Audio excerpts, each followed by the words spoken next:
পৃথিবীর সব মানুষ একটা বিষয়ে একমত, এটা হলো পৃথিবী চিরস্থায়ী না, এটা ক্ষণস্থায়ী, থাকার জায়গা না। আমার আগেও কেউ থাকতে পারলো না, আমার পরেও কেউ থাকতে পারবে না। দুনিয়া চিরস্থায়ী নয় গো, এটা ক্ষণস্থায়ী, চলে যেতে হবে। তাহলে আমরা কেন আসলাম, এই বিষয়টা আমাদের মাথায় রাখা দরকার। খাওয়ার জন্য আল্লাহ বানায় নাই, ঘুমানোর জন্য মালিক আমাদেরকে বানায় নাই, তাহলে বানাইলো কেন? ওমা খালাকতুল জিন্না ওয়াল ইনসা ইল্লা লিয়াবুদুন। দুইটা জাতিরে আমি আল্লাহ শুধুমাত্র কেবলমাত্র আমার গোলামির জন্য বানাইছি। বান্দারে, আমার গোলামি ছাড়া বিকল্প কোনো রাস্তা যদি চলস, এই রাস্তা ভালো হবে না। বারবার তোদেরকে আমি সতর্ক করে দিলাম, আমি কিন্তু বানাইছি ইবাদতের জন্য। আর সমগ্র পৃথিবীর যত সৃষ্টি জগৎ আছে, সূর্য চন্দ্র গ্রহ নক্ষত্র পাহাড় পর্বত সাগর নদী নালা খাল বিল কীট পতঙ্গ সব বানাইছি বান্দা তোর গোলামির জন্য। আমার যুবক ভাইরা, এই পৃথিবী চিরস্থায়ী না, ক্ষণস্থায়ী। দুইটা জিনিস লইয়া আমাদের যাইতে হবে। একটা হলো ঈমান, আরেকটা হলো নেকামল। এই পৃথিবীর থেকে যেদিন চিরবিদায় হয়ে চলে যাব, যদি জাররা পরিমাণ ঈমান লইয়াও কবরে যাইতে পারি রে, জাররা পরিমাণ, আল্লাহর নবী বলেন একদিন বান্দারে আল্লাহ জান্নাতে ঢোকাবে শুধুমাত্র জাররা পরিমাণ ঈমান থাকার কারণে। দুইটা জিনিস লইয়া যদি যাইতে পারে, ঈমান আর আমল। গুনার কারণে মানুষ শাস্তি পাবে, কিন্তু জাররা পরিমাণ ঈমান থাকার কারণে মালিক তারে জান্নাত দিবে। ঈমান বড় মারাত্মক। যুবক ভাইরা, হাসরের মাঠে সেদিন আমাদের জন্য কোনো পরিচিত লোক দিয়ে আমাদেরকে কেউ বাঁচাইতে পারবে না। যে অমুক পীর সাহেবের আমি ধরছিলাম, আমার পীর সাহেব এখানে এসা বাঁচাইব, এটা কি সম্ভব? আমার যুবক ভাইরা, হাসরের মাঠে কেউ কারো হবে না। ইয়াউমা ইয়াফিরুল মারউ মিন আখিহি ওয়া উম্মিহি ওয়া আবিহি ওয়া সাহিবাতিহি ওয়া বানিহি। হাসরের মাঠে মাই তো তার সন্তানের পরিচয় দিবে না, বাবা তার সন্তানের পরিচয় দিবে না। মার থেকে কি মাসির আদর বেশি? ওহ, কথা হয় না। আপনারা কি আমার ওয়াজ বুঝেন? প্যান্ডেলে কি আওয়াজ যায়? হ্যাঁ, আপনারা না আওয়াজ তো কম কা ওয়াজ দিয়ে শুনেন, আমার তো কাউন্টার দিতেই হবে। যা হওয়া বুঝতেছি, বলুন মার থেকে কি মাসির আদর বেশি? যদি মার থেকে মাসির আদরটা বেশি হয়, বুঝবেন সন্দেহ আছে, ঠিক নেই? মা নিজেই সন্তানের পরিচয় দিবে না। সন্তান মার কাছে গিয়া বলবে, মা গো আমি তোমার সন্তান। কিয়ামতের কঠিন ময়দানে একটা মুসিবতে পড়ছি, মা হইয়া যদি সন্তানের পাশে তুমি দাঁড়াইতা, মা সন্তানকে ভালো করে চিনবে, কিন্তু একটা নেকির ভয়ে সন্তানকে পরিচয় দিবে না। কি বুঝলেন? মা নিজের সন্তানকে একটা নেকির কারণে পরিচয় দেয় না।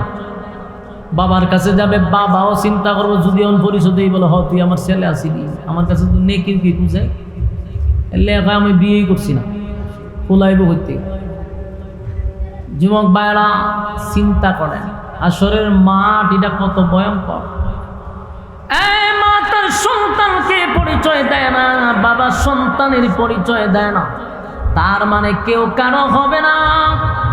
মা তার সন্তানের পাশে যদি না দাঁড়ায়, বাবা যদি তার সন্তানের পাশে না দাঁড়ায়, কোনো পীর দাঁড়াবে না। এটা লিখে রাখেন। কোন পীর আপনার পাশে দাঁড়াবে না। আমার আমল লইয়া আমার কবরে যেতে হবে, আমার জবাব আমার দিতে হবে। এটা দুনিয়া না যে বড় ভাই ছোট ভাই অমুক নেতা তমুক নেতা দিয়া আমি এখানে যাবজ্জীবন যা লইছে এবার 5 বছর রেখে বাইর করে লইছে। কারণ বড় ভাই আছে, ছোট ভাই আছে, হাসরের মাঠে কি সম্ভব? আপনি চিন্তা করেন, যাবজ্জীবন জেল হয়েছে কিন্তু কদিনের ভিতরে বেরিয়েছে 5 বছরের ভিতরে। কেন বেরিয়েছে? ছোট ভাই আছে, বড় ভাই আছে, ফাতি নেতা আছে, বড় নেতা আছে। হাসরের মাঠে মামলা লড়ার জন্য কেউ দাঁড়াবে না। আপনার আপন ভাই আপন মা বাবাও যাবে না। আপনি নিজেরই প্রশ্ন করেন, যেখানে মা যায় না বাবা যায় না ফির যাবনি তাহলে বুয়া। আমার ইবাদত আমার আখলাক নিয়ে আমার ইবাদত বন্দেগী নিয়ে যখন আমি কবরে যাব আমার জবাবটা আমি দিব, কেউ আমার পাশে দাঁড়াবে না। আল্লাহ রাব্বুল আলামিন বলেন, সেই কঠিন মুসিবতের দিনে যদি ইবাদত থাকে, নেক আমল থাকে, নেক আমলের পাল্লা যদি ভারী হয় গো, ওয়াদা দিলাম জান্নাতুল ফিরদাউসের মেহমান বানাবো। এক নাম্বার হলো ঈমান। ইন্নাল্লাযীনা আমানু, বান্দা তোমরা ঈমান আনো। ঈমান আনবো কার মতো ঈমান আনবো? আল্লাহ বলেন আমিনু কামা আমানান নাস। ঈমান আনো ওই মানুষের মতো যারা ঈমান আনছে তাদের মতো ঈমান আনো। তারা কারা রে? সাহাবায়ে কেরাম। সাহাবায়ে কেরামদের মতো তোমরা ঈমান আনো। যারা ঈমান আনছে ঈমানের বিনিময়ে জীবন দিছে, ঈমান দেয় নাই। ঈমানের জন্য জীবন দিল, ঈমান দেয় নাই। তাই প্রত্যেকটা মানুষ যাদেরকে নিজেরা ঈমানদার দাবি করব, লেখা রাখেন আল্লাহ ঈমানের পরীক্ষা নিবে। কথা হয় না? ঈমানের পরীক্ষা নিবে গো। ঈমানের পরীক্ষা ছাড়া কোনো মানুষ আপনারা পাস করতে পারবেন না। পরীক্ষা হবে, এটা নিশ্চিত। যেই মানুষগুলারে আল্লাহ দুনিয়ায় জান্নাতের সার্টিফিকেট দিল তারাও পরীক্ষা দিছে না? বিনা পরীক্ষা পরীক্ষা। তুমি আর আমিও ঈমানদার দাবি করব আর পরীক্ষা হবে না, এটা সম্ভব না। আল্লাহ কাউরে গরিব বানায়া পরীক্ষা করবে, গরিব বানাইয়া পরীক্ষা করবে। বুঝে নিতে হবে গরিব হওয়াটাই আমার সাবজেক্ট, এটাই আমার পরীক্ষা, এই সাবজেক্টেই আমাকে পাস করতে হবে। আল্লাহ কাউরে ধনী বানাইব, কোটি কোটি কোটি হাজার কোটি টাকার মালিক বানাইতে পারে। বুঝে নিতে হবে এটাই আমার সাবজেক্ট, এখানেই পাস করতে হবে। কাউরে মালিক অসুস্থতা দিবে, বছরের পর বছর খালি অসুস্থ, এরকম মানুষ আছে না? আবার কাউরে মালিক পেরেশানির মধ্যে রাখে, মুসিবত, খালি মুসিবত। বুঝে নিতে হবে এটাই তোমার একটা পরীক্ষার সাবজেক্ট। সর্বহালতে আমরা বলবো আলহামদুলিল্লাহ, কারণ গরিব বানাইয়াও পরীক্ষা নিতে পারে। কথা হয় না? যুবক ভাইরা, মুসা আলাইহিস সালাতু ওয়াস সালাম আল্লাহর পয়গম্বর ছিল, সাধারণ না, কালিমুল্লাহ। আল্লাহর সঙ্গে কথা বলতো, প্রতিদিন মালিকের সঙ্গে কথা বলতো। একদিন রাস্তা দিয়ে যাচ্ছিল মুসা পয়গম্বর, রাস্তার মধ্যে এক বৃদ্ধা মহিলা, শরীরে ভালো করে কাপড় নাই, এত বৃদ্ধা, তার একটা ঘর নাই, পেটে খাবার নাই। এই মহিলা মুসা আলাইহিস সালাতু ওয়াস সালামের সামনে দাঁড়ায়া বলে, মুসা পয়গম্বর, আমি শুনছি তুমি নাকি আল্লাহর সঙ্গে সাক্ষাৎ করো, মালিকের সঙ্গে প্রতিদিন কথা বলো। মুসা রে, আমি দাঁড়ায় আছি তোমার সাক্ষাতের জন্য। ও আল্লাহর পয়গম্বর, আল্লাহর সঙ্গে যখন তুমি সাক্ষাৎ করবা, যখনই তুমি কথা বলবা, আমি বুড়িটার জন্য আল্লাহর কাছে একটু কথা বইল। আমার মালিকরে বলবা, আমার মালিক কেন আমার এত গরিব বানাইলো, এত গরিব বানাইলো? নাই আমার কিছু নাই, ওই যে একটা সুপ্রি ঘর, ভিতরে বৃষ্টি পড়ে, কোন রকম এই ঘরের ভিতরে আমি জীবন যাপন করি। এক বেলা যদি খাই তাহলে আরেক বেলা খাইতে পাই না। আমি এত গরিব। মুসা একটু আল্লাহর কাছে বলবা। মুসা নবী বৃদ্ধা মহিলার কথাটা মনোযোগ দিয়ে শুনছে, বলে ঠিক আছে, মাথায় রাখলাম। মুসা নবী চলে যাচ্ছে তোর পাহাড়ে। রাস্তার মধ্যে একজন ধনী ব্যক্তি উনার আটকাইছে। এত ধনী, এত ধনী। মুসা আলাইহিস সালাতু ওয়াস সালামকে বলেন, মুসা পয়গম্বর,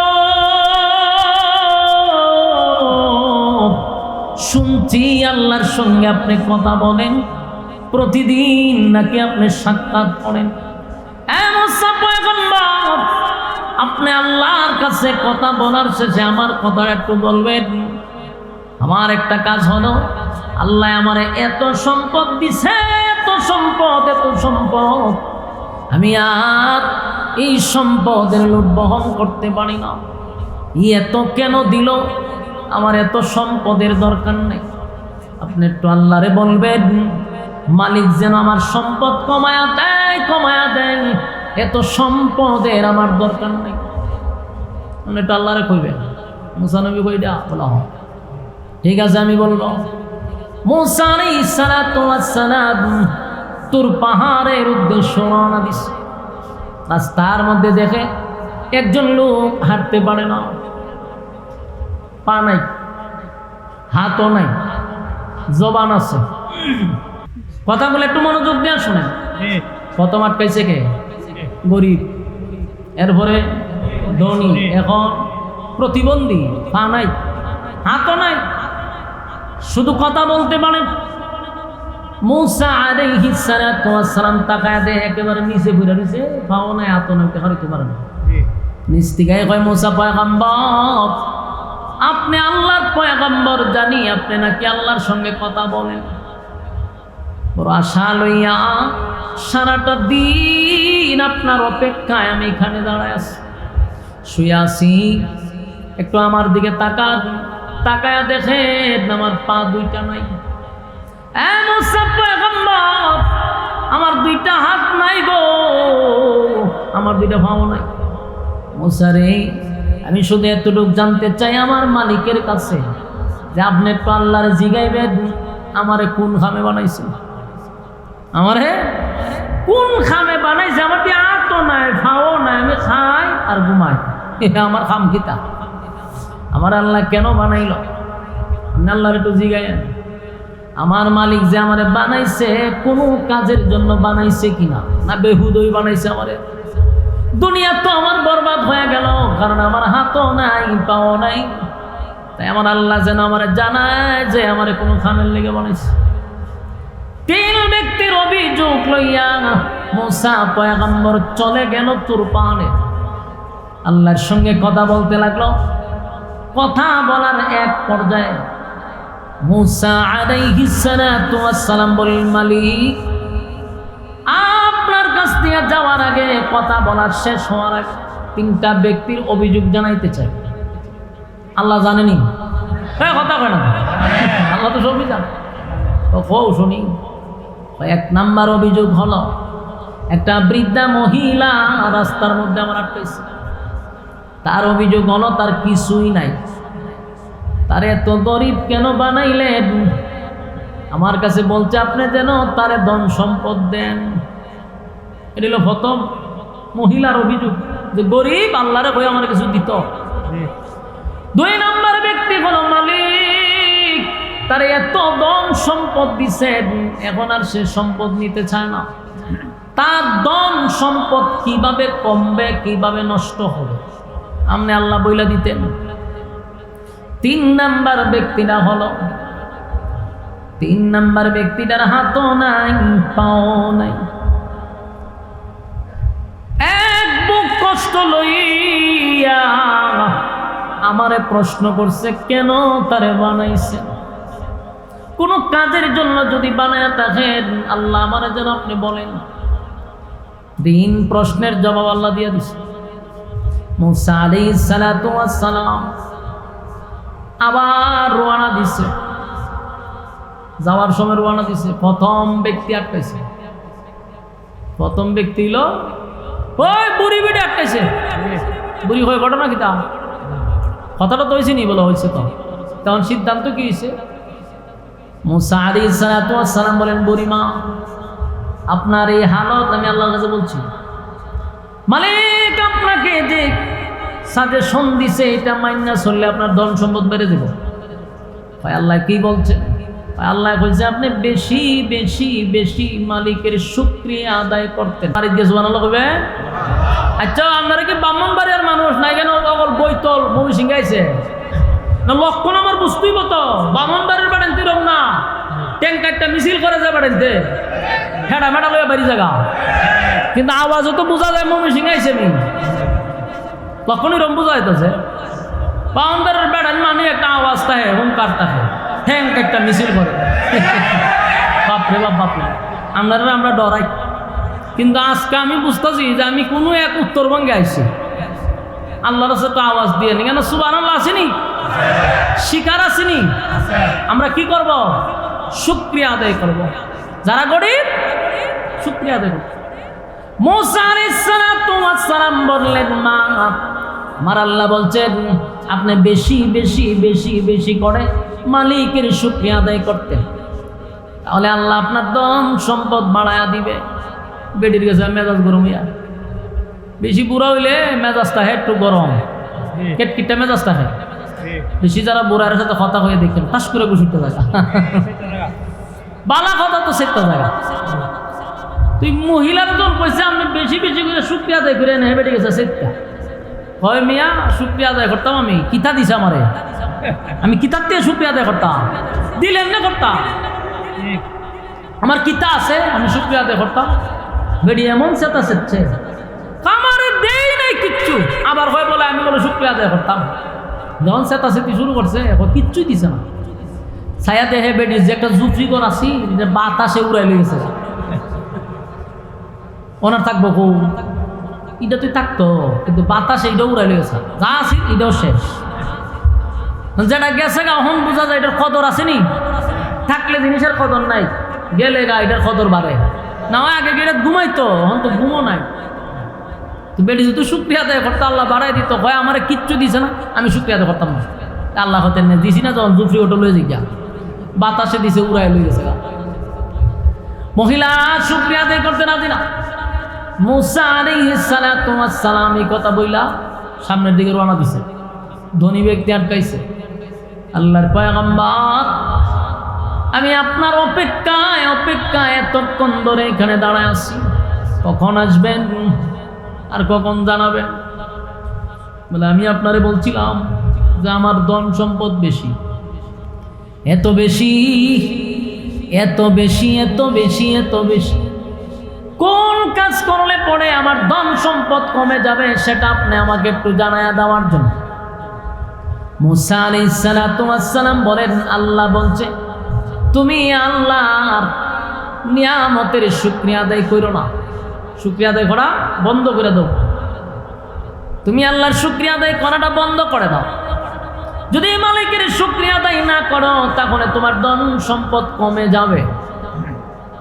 এবার ধনী ব্যক্তি বলেন, এটাই যদি হয় তাহলে কেমনে সম্ভব?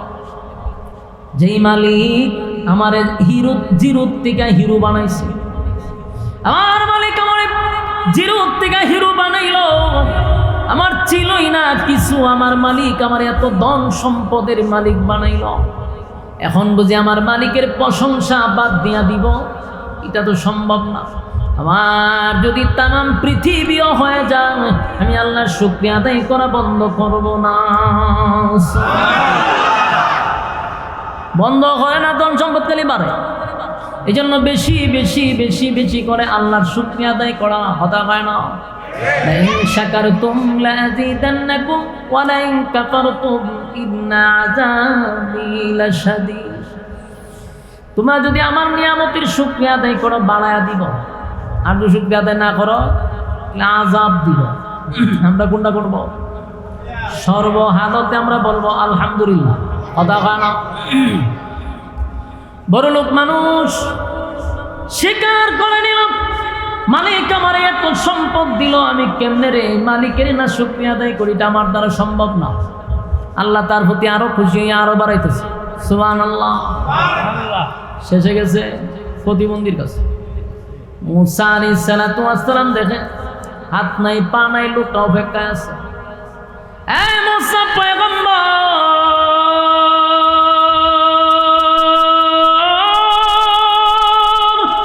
সারাটা দিন আপনার জন্য অপেক্ষায় ছিলাম, আমার পাও নাই, আমার হাতও নাই, আপনার অপেক্ষায় ছিলাম শুধু এতটুক জানার জন্য। আমার একটা আফসোস, আমার মালিক আমারে কেন বানাইলো, কেন বানাইলো, কেন বানাইলো এটা জানার জন্য। আমারে বানাইতে গিয়া মালিক হাত দেয় নাই, আমার মালিক আমারে পাও দেয় নাই। বলুন মুসা পয়গম্বর, আমার আল্লাহ আপনারে কি বলছে?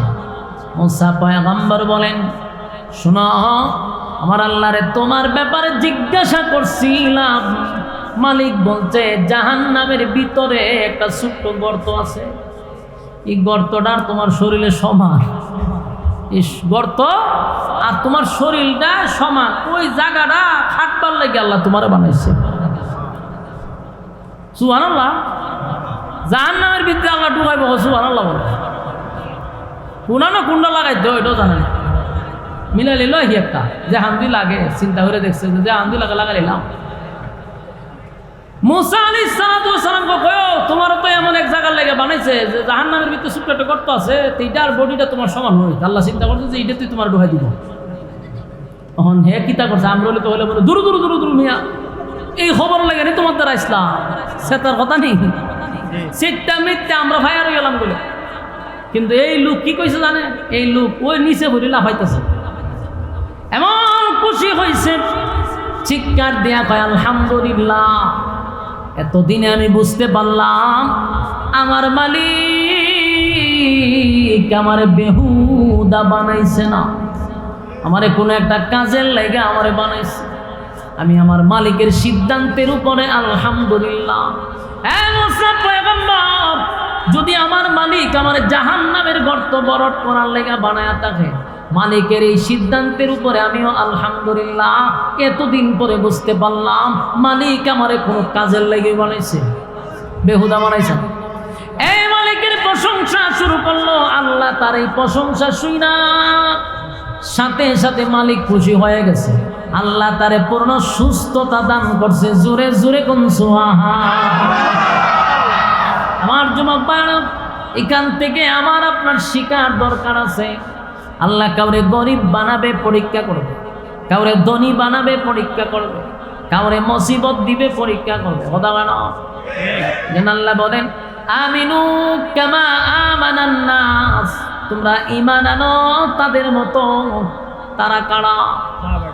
এই আমিনু কামা আমানান নাস, ওই মানুষের মতো তোমরা ঈমান আনো।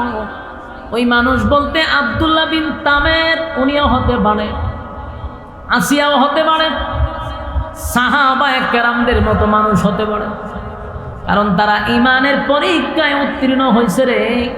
এই জন্য তাদের ব্যাপারে আল্লাহ নিজেই সুসংবাদ জানায়া দিছে, ওরা জান্নাতি। সুবহানাল্লাহ। দুনিয়ায় জান্নাত দিছে, তাই ঈমানের পরীক্ষা দিছে, আমাদেরও ঈমানের পরীক্ষা দিতে হবে। কথা কয় না? যুবক ভাইরা, ঈমান কারে কয় গো? ঈমান কারে কয়? আল্লাহর হাবিব সাহাবায়ে কেরামদেরকে নিয়ে এক জায়গায় বৈশা গল্প করতেছে। মক্কার এক সাইড থেকে প্রায় কিছু সংখ্যক লোক নবীর সামনে গিয়ে দাঁড়াইছে। দাঁড়ায় বলে, হুজুর, দূর, বহু দূর থেকে আমরা আসছি, আমরা এমন একটা সাইড থেকে আসছি যেখানে কালেমার দাওয়াত পৌঁছায় নাই। আমরা যারা কালেমা পড়ছি গো, কালেমা পড়ছি, কিন্তু আমাদেরকে তালিম দেওয়া হয় না। তাই তালিমের জন্য কিছু সাহাবীদেরকে দেন, যারা আমাদেরকে দিন শিখাবে, ইসলাম শিখাবে। হ্যাঁ, ভালো করে বোঝার চেষ্টা করেন, কথা শুনেন মনোযোগ দিয়া, এই ঘটনাগুলো মনোযোগ দিয়ে শুনেন। কোথার থেকে আসছে? দূর বহু দূর থেকে প্রায় 10-12 জন লোক আসছে রাসূলের কাছে, যে আমরা যে জায়গার থেকে আসছি হুজুর, এখানে মাদ্রাসা নাই, বলতে দিনই শিক্ষা নাই, তা আমরা শিখবো কোথার থেকে? আমরা কিছু সাহাবী দেন, এরা আমরা দিন শিখাইবো, ইসলাম শিখাইবো। আল্লাহ রাসূল বলেন কথা তো ঠিক। রাসূল বলেন ঠিক আছে, তোমরা কতজন নিবা? বলে 10 জন সাহাবী। 10 জন সাহাবী বাচ্চা এই লোকগুলা 10 জন সাহাবী নিয়ে রওনা দিছে। রাস্তা যাওয়ার পরে এই যারা 10 জন লোক আনছে, এই লোকগুলা এই 10 জন লোকরে রাস্তায় নিয়ে ঘেরাও করে দিছে।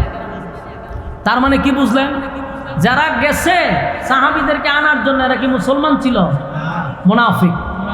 এরা মুসলমানের বেশ ধরে, মুসলমানের লেবাস কইরা এরা গেছে রাসূলের কাছ থেকে লোক আনার জন্য। কিন্তু রাস্তার মধ্যে এসে এরা দেখে সাহাবায়ে কেরাম ঘুরাতে বসা ছিল, দেখে যে লক্ষণ তো খারাপ, যারা আনছে এরার কাছ থেকে আবার চতুর্দিকে লোক আইসা চতুর্দিকে এরা ঘেরাও করে দিছে। বোঝা গেল এরা নবীর কাছে গিয়ে যে অভিনয়টা করছে, মূলত তারা মুসলমান ছিল না, তারা মুসলমানের দুশমন ছিল। লেবাসের আড়ালে সাহাবীদের দুশমন, নবীর দুশমনরা গেছে। ওই সাহাবীদের মধ্যে 10 জন ছিল, এর মধ্যে এরা গুড়ার উপরে 7 জনকে মেরে দিয়েছে। নাউজুবিল্লাহ বলে 7 জনকে তারা তীর নিক্ষেপ করে 7 জন শাহাদাত বরণ করছে। উঠে এই গুড়ার উপরেই রয়েছে 3 জন। এই 3 জনকে ধইরা না তারা এক জায়গায় রাখছে। সাহাবায়ে কেরাম বলল, তোমরা আমাদের সাথে এমন গাদ্দারিটা কেন করলা? আমাদের 7টা ভাইরে তোমরা শহীদ করে দিলা। তোমরা না বললা যে তোমাদেরকে আমরা দিন শিখানোর জন্য রাসূলের কাছ থেকে বইলা আমাদেরকে আনছো, আইনা আমাদের রাস্তার মধ্যে তোমরা হত্যা করলা, এমন গাদ্দারি তোমরা কেন করলা? এরা কয় আমরা বদরের যুদ্ধে প্রতিশোধ নিছি, বদরের যুদ্ধে তোমরা আমাদের বাপ চাচাদেরকে হত্যা করছো, তাই সেটার প্রতিশোধ নেওয়ার জন্য আমরা কৌশলে তোমাদেরকে তোমার নবীর কাছ থেকে নিয়ে আইন না রাস্তায় তোমাদেরকে হত্যা করে প্রতিশোধ নিয়েছি। এদের মধ্যে 3 জন রয়েছে না, সাহাবীরা বলা শুরু করলো, তোরা কাপুরুষ, তোরা কাপুরুষ যদি না হতি তাহলে রাস্তার মধ্যে না মারার, তখন বেড়া হইলে যুদ্ধ কর আমাদের সাথে। এই কথা বলার কারণে বাকি 2 জনকে হত্যা করছে। আর রয়েছে কজন? আর একজন রয়েছে, মেরে লিছে আরো প্রায় 9 জন মেরে লিছে। কত বড় মর্মান্তিক ঘটনা! আমি শুধু ইমানটা বুঝাইতে চাই, মনোযোগ দিয়ে শুনে। মেরে নিল 9 জন, রয়েছে 1 জন।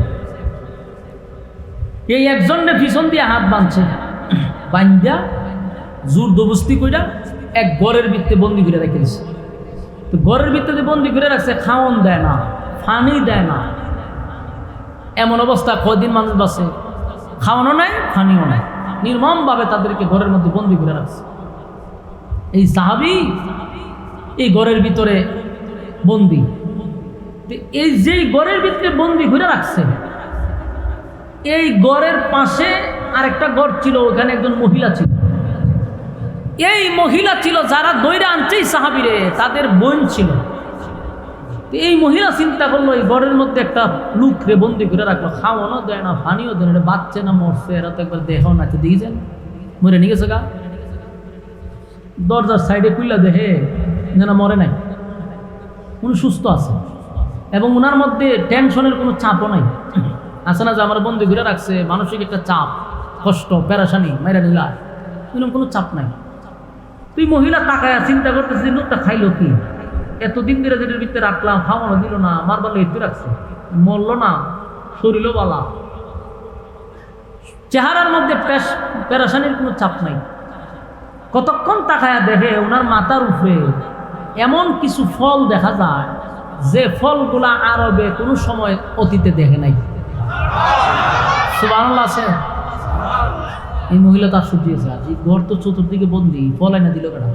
আর এই ফল তো অতীতে দেখি না, এত দামি দামি ফল পাইল।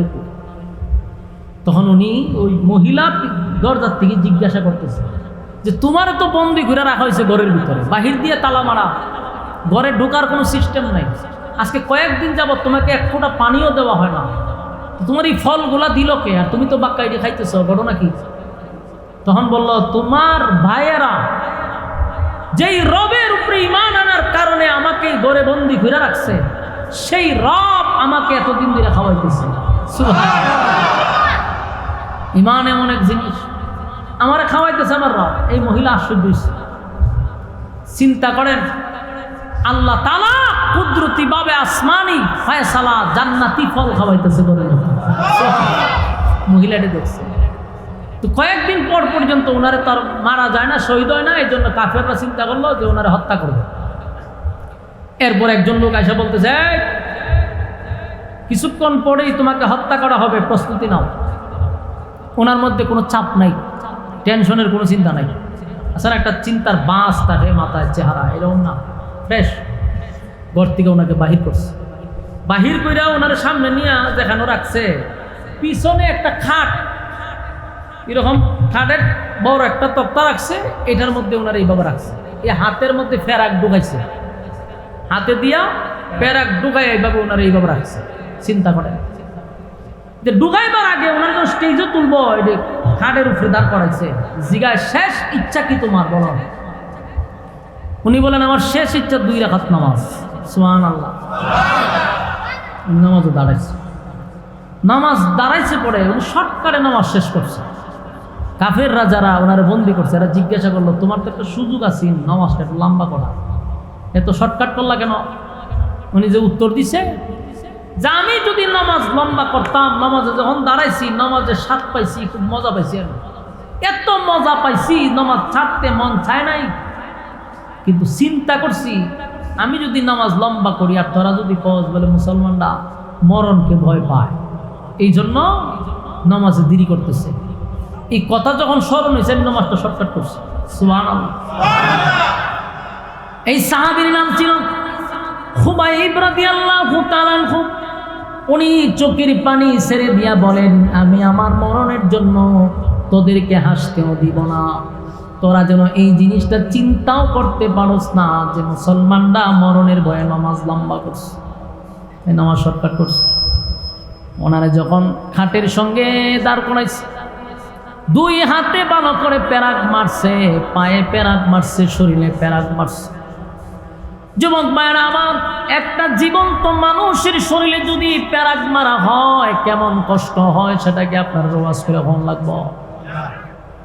একটা মানুষের শরীরে কিভাবে প্যারাক মারা শুরু করছে, 1টা 2টা নয়, অসংখ্য প্যারাক ওনার শরীরে মারতে লাগলো, সারা শরীর দিয়ে রক্তকরণ হচ্ছে। এক পর্যায়ে একজন বেঈমান এসে বলে, খুবাইব, এই পর্যন্তই তোমাকে শাস্তি দিব, মৃত্যুদণ্ড দিব না, একটা শর্তে। বলে, কি শর্ত? বলে, তুমি গলা উঁচু করে শুধু তোমার নবী মুহাম্মদকে একটা গালি দিবা, নাউজুবিল্লাহ। আরবের একটা সিস্টেম হইল, রাগ উঠলে যদি আপনি থুতু মারেন, কেন মুহ থুতু মারলে আর রাগ আরো বেশি উঠে, মারাত্মক চিন্তা জায়গা। আরবে দেখবেন সেব দেখ খুব মারাত্মক, ঠাস করে গুসা উঠলেই তুতু মাইরা যায়। খুবাইব রাদিয়াল্লাহু তাআলা যখন বলছে রাসূলকে গালি দিলে ছেড়ে দিন, উনি ঠাস করে তুতু মেরে দিয়েছে কাফেরের মুখ। বলছে, আমারে তুই রাসূলকে গালি দিয়া যে জীবন আমি ভিক্ষা পাবো, এরকম 1000 বছরের জীবনকে আমি লাথি মারি। নবীর বেয়াদবির জিন্দেগি আমার দরকার নাই। চিন্তা করছেন?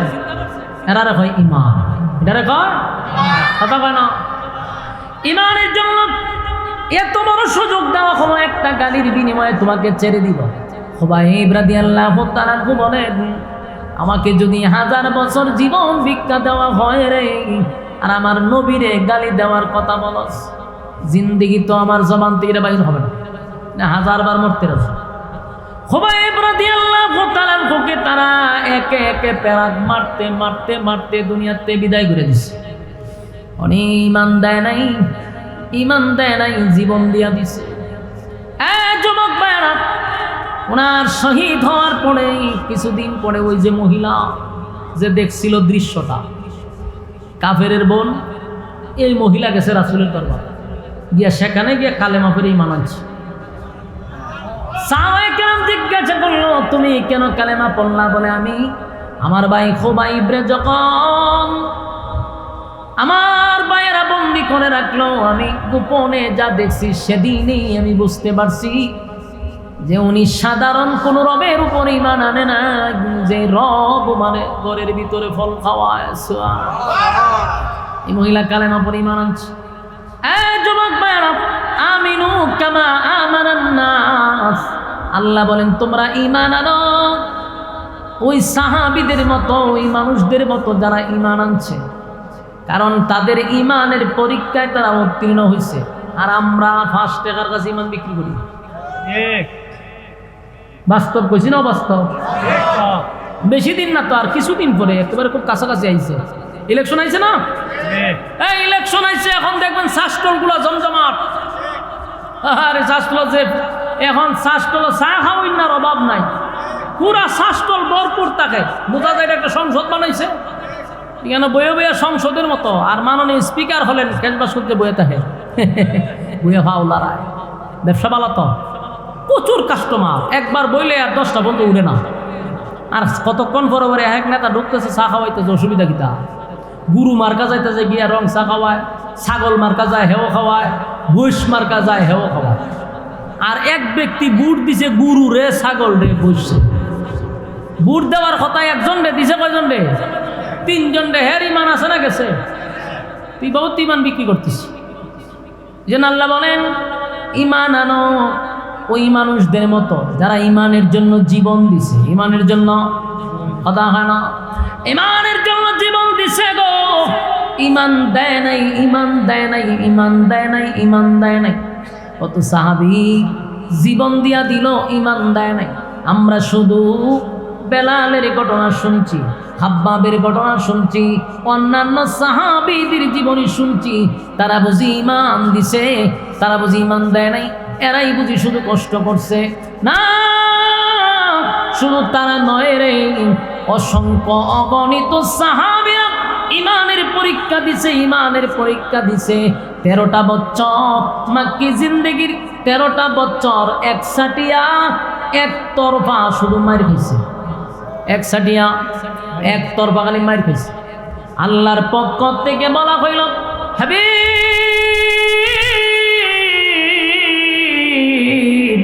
13টা বছর পয়গম্বর শুধু মার খাইল, কিন্তু একটা প্রতিবাদও নবী করে নাই। এমনকি প্রতিশোধ নেওয়ার জন্য হাতে অস্ত্র তুলে নেই। কেন জানেননি? আল্লাহ বলছেন আপনাকে ধৈর্য ধারণ করতে হবে। আপনি ধৈর্য ধরেন। নবীজি 13টা বছর শুধু নবী নয়, সাহাবায়ে কেরাম মার খাইছে। সাহাবায়ে কেরাম শুধু নয়, আমার নবীরে তারা মারছে। কথা হয় না? আমার নবীরও মারছে গো। এত নির্যাতন করছে, এত নির্যাতন। কোন সাহাবীদের গলার মধ্যে রশি লাগাইছে, মরুভূমি দিয়া হাঁটায় নিয়ে গেছে। কোন সাহাবীদের বুকের উপর পাথর রাখছে, তৈলের মধ্যে ছেড়ে দিছে, বিনিময়ে জীবন দিছে। ঈমান দেয় নাই। হাবিবে কিবরিয়া খানায়ে কাবার সামনে যখন সেজদা দিচ্ছিল, নবীজির পিঠের উপরে উটের নারী বুড়ি পর্যন্ত রেখে দিছে। যেই নবীর শরীরে কোনোদিন একটা মশা মাছি বসত না, সেই শরীরের মধ্যে উটের নারী বুড়ি রাখছে। সাদাত থেকে মাথা মুবারক তুলতে পারে না। এতটা নির্যাতন আর এতটা অপমান আল্লাহর পয়গম্বরকে করছে। এরপরও নবী হাতে অস্ত্র তুলে নাই। এক সময় সাহাবীরা বলে, হুজুর একটু আল্লাহর কাছে বলেন আমাদেরকে যেন আসমান থেকে সাহায্য করে। নবীজি বরদাস্ত করতে পারি না গো, এত নির্যাতন, এত নির্যাতন। একটু আল্লাহর কাছে বলেন না মালিক যেন আসমান থেকে আমাদেরকে সাহায্য করে। নবীজি একেবারে নির্যাতনের স্টিম রুলারটা আমাদের উপরে চাপায়া দিছে। আল্লাহর নবী বলেন, সাহাবীরা রে, এই হালতে যদি, এই অবস্থায় যদি দুনিয়ার থেকে তোমরা বিদায় হয়ে যাও, আমি নবী ওয়াদা দিলাম আল্লাহর তরি জান্নাত তোমাদের জন্য ওয়াজিব হয়ে যাবে। ঈমান নেক আমল লইয়া যদি তোমরা কবরে যাও, আল্লাহ জান্নাতের মেহমান তোমাদেরকে বানায়া দিবে। এরকম বহু সাহাবীদেরকে নবী সান্ত্বনা দেয়, কিন্তু নির্যাতন বন্ধ হয় না। আম্মার রাদিয়াল্লাহু তাআলা নবীর একজন সাহাবী, আম্মার এই আম্মারকে আবু জাহিল না বাইদা রাখছে। আম্মারের মা হলো সুমাইয়া রাদিয়াল্লাহু তাআলা আনহা। মা ছেলেকে এমন নির্যাতন করছে, ছেলের সামনে মারে উলঙ্গ করছে শুধুমাত্র ঈমানের জন্য।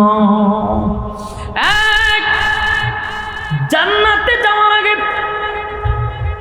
শাহাদাতের পেয়ালা নসিব হওয়ার আগে মা তার সন্তানকে নসিহত করে গেছে, আম্মার রে, আমি যদি এখন শাহাদাত বরণ করি বাবা, দুঃখ নাই, কিন্তু সব হালতে সাবধান, বেঈমানের কাছে মাথা নত করবি না, বেঈমানের কাছে মাথা নত করবি না। মা শাহাদাতের আগে সন্তানকে এই কথা বলে গেছে। আমার ব্রাহ্মণবাড়িয়ার যুবক ভাইয়েরা, আমাদের উপরে ঈমানের পরীক্ষা আসবে, আমাদের উপরও পরীক্ষা আসবে। আমরা দুনিয়ার সব কিছুর কাছে মাথা নত করতে পারি, ঈমানের ক্ষেত্রে কোনো বেঈমানের কাছে মাথা নত করব না। কথা হয় না? পরীক্ষা আসবে, বিপদ আসবে, মুসিবত আসবে, কিন্তু আমরা বেঈমানদের কাছে মাথা নত করব না। ঈমানের জন্য জীবন যদি দিতে হয় আমরা জীবন দিব। রাজি আছেন? আর যুবক ভাইরা, আমিনু কামা আমানান নাস, ঈমান আনো এই মানুষদের মতো যারা ঈমান আনছে। তাই আমরাও সিদ্ধান্ত নিব, ঈমান যেহেতু আনছি রে, নিজের ঈমানদার দাবি করছি, ঈমানের পরীক্ষা কিন্তু আমাদের উপর আসবে। কথা হয় না? ঈমানকে দুর্বল করলে চলে। এখন আপনার ঈমান তো জাগাত নাই, একবার আল্লাহর কাছে যান, একবার বাবার কাছে যান, দুনো ভ্যারাইটি চলে আপনি কেমনি কথা কয়টা দিন, বাবার কাছেও চা, আল্লাহর কাছেও চা, তাহলে ঈমান থাকবো নি জায়গা?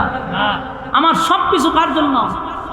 ইন্না সালাতি ওয়া নুসুকি ওয়া মাহইয়ায়া ওয়া মামাতি লিল্লাহি রাব্বিল আলামিন, লিল্লাহি রাব্বিল আলামিন। আমার নামাজ, আমার রোজা, আমার হজ, আমার যাকাত, আমার জীবন, আমার মরণ কার জন্য? সব কিছু আমার, সব কিছু আল্লাহর জন্য। আমার যদি কোনো কিছু চাইতে হয় কার কাছে চাইব?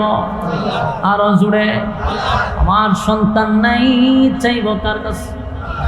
আমার মালিকের কাছে।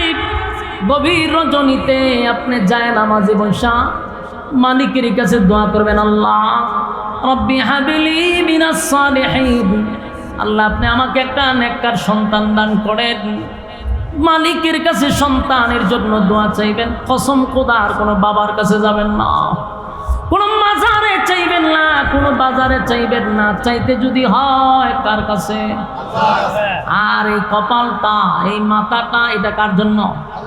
আল্লাহ ছাড়া এই মাথা আমরা কারো কাছে নত করব না। কথা হয় না? শিরিকের কয়েকটা ধরন আছে। ঈমান রক্ষা করার জন্য প্রথম শর্ত হলো আল্লাহ ছাড়া কারো কাছে মাথা নত করব না। এ কথা হয় না? আমরা দেশের মানুষ জায়গায় বে জায়গায় মাথা টেকায় দেয়। কথা হয় না? শিরিক এমন একটা জিনিস, সব মাফ হবে কিন্তু শিরিক গুনাহ মাফ হইতো না। কথা কি বুঝুননি? গুনাহ করছেন, তওবা করলে তো আল্লাহ মাফ করবো, কিন্তু শিরিক যদি করেন শেষ। এই জন্য শিরিক করা যাবে না। কথা বুঝতেছেন? কারো কাছে চাওয়া শিরিক, মাথা জায়গায় বে জায়গায় টেকানো শিরিক। আল্লাহ ছাড়া কারো কাছে মাথা নত করবো না। কথা হয় না? শিরিক করবেন, শিরিক করলেন তো শেষ, জিন্দগি সব বরবাদ। আমার যুবক ভাইরা, আল্লাহ ছাড়া কারো কাছে মাথা নত করবো না। এই মাথাটা কার জন্য? সেজদা দিব কোথায়? কুদরতি পায় সেজদা দিব। তাই মাথা কারো কাছে নত করবো না। নাজিয়াছি শিরিক করো না, বেদাত করো না, আল্লাহ ছাড়া কারো কাছে মাথা নত করো না। শিরিক করো না, বেদাত করো না, আল্লাহ ছাড়া কারো কাছে মাথা নত করো না, আল্লাহ ছাড়া কারো কাছে মাথা নত করো না। মাথা নত করন যাইব নি? কথা দি কই না?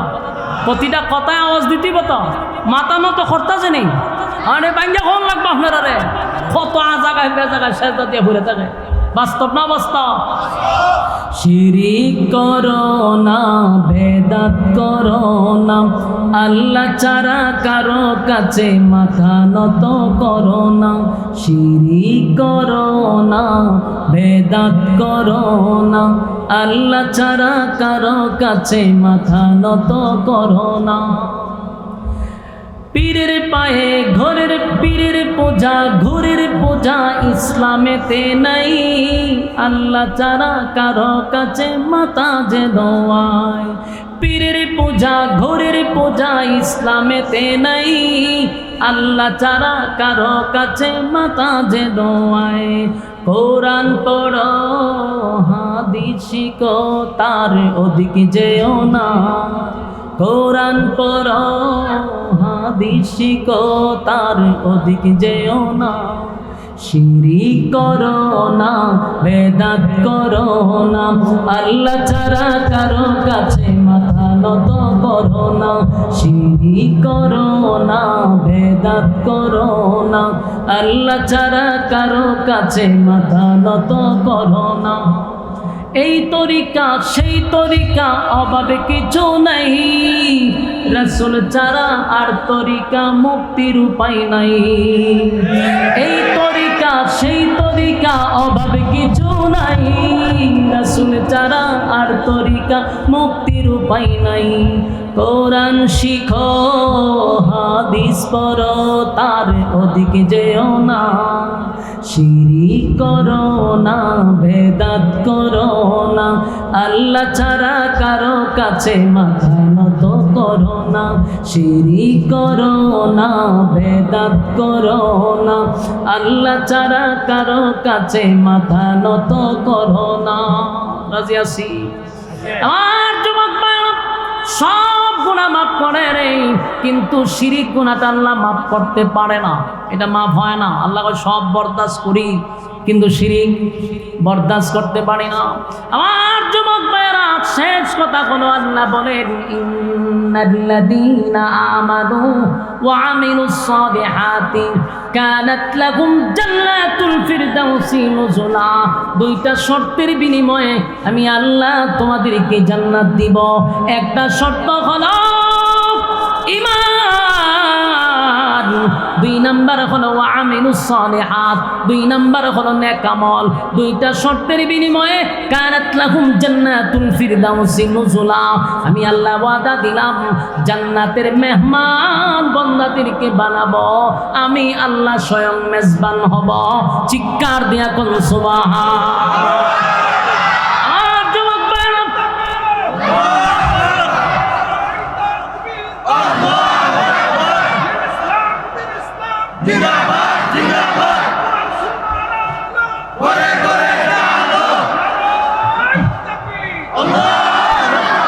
শর্ত হইল দুইটা কয়টা দুইটা শর্তের বিনিময়ে মালিক বলেন জান্নাতুল ফিরদাউসের মেহমান বানাবো এবার আসুন আমিলুস সালিহাত দুই নাম্বার হলো নেক আমল এই নেক আমল কোনটা এই যে আজকের মাহফিল আপনারা বসছেন প্রচন্ড গরম আমি বুঝতেছি এত গরম এত গরম এত গরম এরপরও মৌমাছির মতো গায়ের সঙ্গে গা লাগায়া বসে আছে কত যুবকরা এই টাইমে ফেসবুক চালায় ইউটিউব চালায় খেলাধুলা দেখে ফ্রি ফায়ার খেলে তাকায়া দেখেন অনেক নওজোয়ান ভাইয়েরা দাঁড়ায় আছে তারা ঘুমায় নাই খেলাধুলা বাদ দিয়ে আজকে এখানে বসছে প্রতিটা হরফে 10টা করে নাকি আপনার আমলনামায় আল্লাহ ঢুকায়া দিছে আল্লাহ বলেন ওয়া আমিলুস সালিহাত দুই নাম্বার হলো নেক আমল নেক আমল নেক আমল নেক আমল যেখানে একটা নেকি মা দিবে না যেই জায়গায় একটা নেকি বাবা দিবে না সেই জায়গায় কত নেকির দরকার কথা হয় না আল্লাহ বলেন ঈমান আর নেক আমল লইয়া যদি আসো জান্নাতের ভিতরে মেহমান বানাবো এরপরে আয়াতে বলেন খালিদিনা ফিহা লা ইয়াবগুনা আনহা হিওয়ালা জান্নাতীদেরকে যখন জান্নাতের ভিতরে ঢোকানো হবে গো। জান্নাতীরা যখন জান্নাতের ভিতরে ঢুকবে, আল্লাহর নবী বলেন এই জান্নাতীরা ঢোকার পরে আর কোনোদিন জান্নাত থেকে বাহির হতে চাবে না। সুবহানাল্লাহ।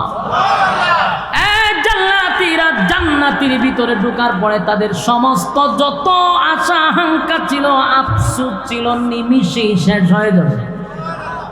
তার মানে জান্নাতে কোনো আফসোস থাকবে না। জান্নাতে কোনো আফসোস, দুনিয়ার জমিনে মানুষের আফসোস শেষ হয় না রে। দুনিয়াটাই হলো একটা আফসোসের জায়গা, ঠিক নেই? আফসোস আফসোস আফসোস আফসোস। কেউ যদি চেয়ারম্যান হয়, উপজেলার চেয়ারম্যান হইতো চায়, আসেনি? উপজেলার চেয়ারম্যানও যদি মালিক বানায়া দেয়, এখন দেখা যায় তার নিয়ত হইল এমপি। এবার এমপি ইলেকশন আল্লাহ পাস করে, এমপি হওয়ার পরও তার স্বপ্ন শেষ হয় না, আবার মন্ত্রী হবে। আল্লাহ মন্ত্রীও বানায় দিল। এখন চিন্তা করে প্রধানমন্ত্রী কেন মরে না, ঠিক নেই? না মরলে তো বলতো না। তার মানে মানুষের আফসোস কোনোদিন শেষ হবে না। দুনিয়া এটা আফসোসের জায়গা, কথা হয় না? দুনিয়া আফসোসের জায়গা, কোনোদিন শেষ হবে না। লম্বা মানুষ, এই মানুষটা আরো লম্বা হতে চায়। খাটো মানুষ লম্বা হতে চায়, চিকন মানুষ মোটা হতে চায়, কালো মানুষ সুন্দর হতে চায়, গরিব মানুষ টাকাওয়ালা হতে চায়। টাকাওয়ালায় বাংলাদেশে বাড়ি হয় না, বেগম পাড়ায় বাড়ি করতে হয়। বেগম পাড়ায় হয় না, দেশের টাকা সব লুট করে নিতে হয়। মানুষের আফসোস কোনোদিন পুরা হয় না রে। এত টাকা পাওয়ার পরেও তার হয় না, এত টাকার মালিক হওয়ার পরেও তার আফসোস পুরা হয় না। আল্লাহ হয় দুনিয়া আফসোসের জায়গা। বিয়া যদি কেউ একটা করে আরেকটা করতে চায়, আরেকটা করলে আরেকটা করতে চায়, কিন্তু ঠাডা পড়ছে বাংলাদেশে জন্ম নিয়া, চাইলেও বেশি করণ যায় না, কিন্তু আফসোস আছে না নাই? জান্নাতের ভিতরে আল্লাহ বলেন কোনো বান্দা বান্দির আফসোস থাকবে না, কারণ কোনো খাটো মানুষ থাকবে না, প্রত্যেকটা মানুষ হবে 60 হাত লম্বা। কোনো কালো মানুষ থাকবে না, প্রত্যেকটা মানুষ হবে ইউসুফ নবীর মতো সুন্দর। দুনিয়ার জমিনে যতগুলো আফসোস ছিল সব আফসোস আল্লাহ পুরা করবে। কারো কণ্ঠ খারাপ থাকবে না, দাউদ নবীর মতো কণ্ঠ হবে, চেহারা ইউসুফ নবীর মতো সুন্দর হবে, বডি আদম নবীর মতো হবে। আর রাজত্ব হবে রে, এত রাজত্ব দিবে, সর্বনিম্ন একটা জান্নাত থেকে আমার মালিক এই পৃথিবীর 10টা পৃথিবীর সমান জান্নাত দিবে। আপনার আফসোস কি? কোনো আফসোস নাই। সর্বনিম্ন এই পৃথিবীর 10টা পৃথিবীর সমান রাজত্ব। গাড়ি পাবে, বাড়ি পাবে, নারী পাবে, অট্টালিকা পাবে, কোনো জিনিসের অভাব নাই। কমপক্ষে বউ থাকবো 72টা, বুঝিনি আপনারা? কমপক্ষে বউ থাকবো 72টা, কোনো জিনিসের অভাব নাই। আর প্রতি জুমার দিন শুক্রবার আসলে আল্লাহ বলেন আমি জান্নাতুল ফিরদাউসে আমার বান্দাদেরকে মেহমানদারি করাবো। প্রতি সপ্তাহে একদিন আল্লাহ নিজে মেহমানদারি করাবে। সুবহানাল্লাহ। এই জন্য বলেন খালিদিনা ফিহা লা ইয়াবগুনা আনহা হিওয়ালা। আল্লাহ বলেন জান্নাতীরা জান্নাত থেকে কোনোদিন আর বাহিরে হতে চাবে না। তবে এই যে নাজ নেয়ামত আমার মালিক দিবে, বলুন তো এমনি দিবে না শর্ত আছে? আরো জোরে। 1 নম্বর শর্ত হলো ঈমান, 2 নম্বর হলো নেকামল। নেকামল নেকামল ঈমান আর নেকামল লইয়া যদি কবরে যাও, মালিক বলেন ওয়াদা দিলাম জান্নাত দান করব। আমার যুবক ভাইরা, শেষ কথাগুলি আমি আপনাদের কাছে বলে বয়ান শেষ করছি। জানি প্রচন্ড গরমে আপনারাও বিরক্ত হচ্ছেন। আর কয়েকটা মিনিট, এই যে 2টা শর্ত আল্লাহ দিল, ঈমান আর নেকামল, 2টা শর্তের বিনিময়ে চিরস্থায়ী একটা জান্নাত আল্লাহ আপনারে দিয়া দিবে। এখন কি মনে করেন চিরস্থায়ী জান্নাতটা আল্লাহ দিবে 2টা শর্তের বিনিময়ে? এই 2টা শর্ত কি সাধারণ? আপনার কাছে মনে হইতেছে স্বাভাবিক? কারণ ঈমানের জন্য মানুষ জীবন দিচ্ছে, ঈমানের জন্য। এই জন্য রব্বে কারীম বলেন আমিনু কামা আমানান নাস। কেন বললাম? ঈমান আনো ওই মানুষদের মতো, আমরার মতো হয়েছে না, ওই যে ওই মানুষদের মতো। তারা ঈমানের জন্য জীবন দিছে,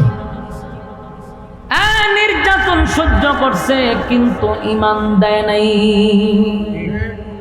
ঈমান দেয় নাই। আমাদেরকে দুইটা শর্তের বিনিময়ে জান্নাত দিবে। এখন আপনি আমি বালিশের সঙ্গে একটু মাথা লাগায় চিন্তা করি, চিরস্থায়ী জান্নাত আল্লাহ দিবে, যেই জান্নাতে ঢুকলে আর মরণ নাই, যেই জান্নাতে ঢুকলে আর কোনো আফসোস নাই, অনন্তকাল সেই জান্নাত পাবো। এটাকে আল্লাহ আমরা এমনি দিয়ে দিব? না, বিনা শর্তে দিবে না। তাহলে আল্লাহ কেন বানাইল? ওয়ামা খালাকতুল জিন্না ওয়াল ইনসা ইল্লা লিয়াবুদুন। বান্দা আমি মানব দানব দুইটা জাতির বানাইলাম শুধুমাত্র কেবলমাত্র গোলামির জন্য। ঠিক নেই? গোলামি যদি না করো, আল্লাহ কয় আমি তোদেরকে ছেড়ে দিব না। মনে করছো তো আমি সাইরা দিছি? আমি কাউরে সাইরা দেই না। আল্লাহকে কাউরে ছাড়ছে? আপনারা কথা কই না? দি আম্মারে সাইরা দিছে, আম্মায় উপরে গিয়া জান বাঁচাইছে, কিন্তু ছাড়ে নাই। আল্লাহ কয় আমি ফেরাউনরেও ছাড়ি নাই, নমরুদ্দারেও ছাড়ি নাই, এক কাউরে আমি ছাড়ি নাই। ওয়ামা খালাকতুল জিন্না ওয়াল ইনসা ইল্লা লিয়াবুদুন। মানব দানব বাণিজ্য আবাদত বললে, যদি আবাদত না খরচ। ওয়ালাকাদ জামা'না লিজাহান্নামা কাসীরাম মিনাল জিন্নি ওয়াল ইনস।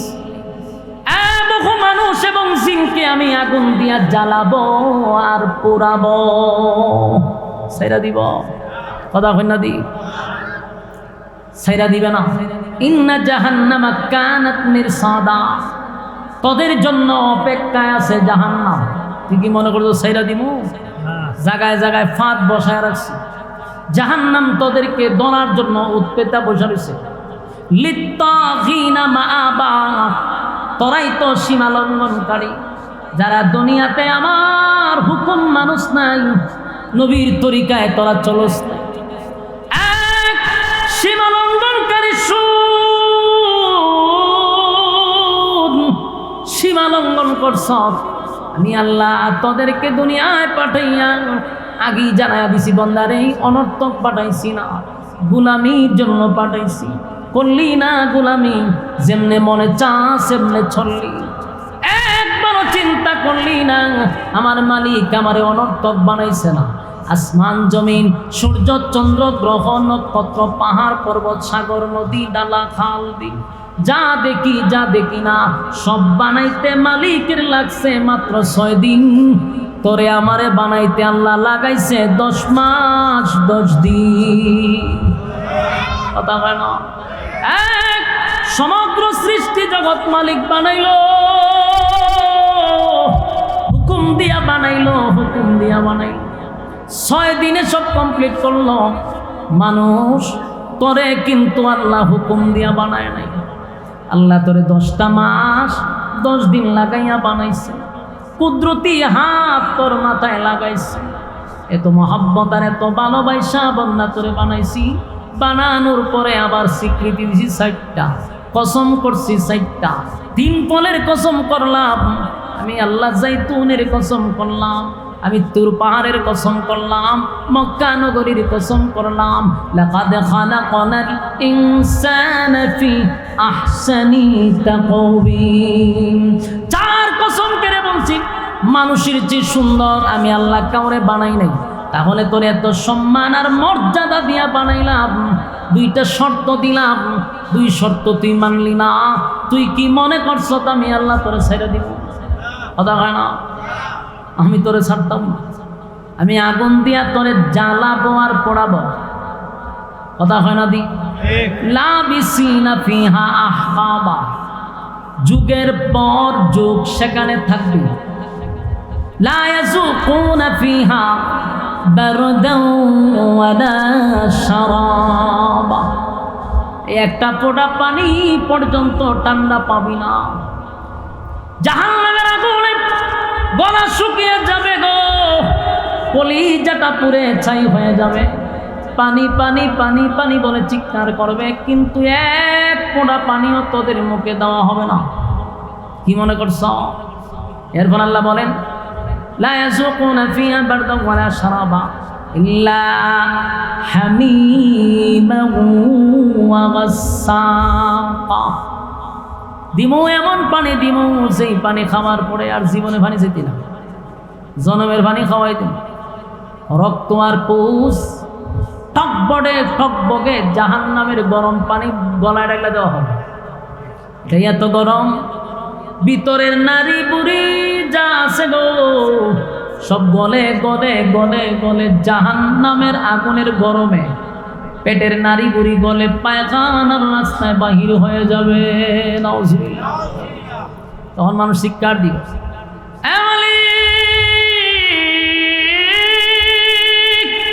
এমন পানি দিলার পানি লাগবো না।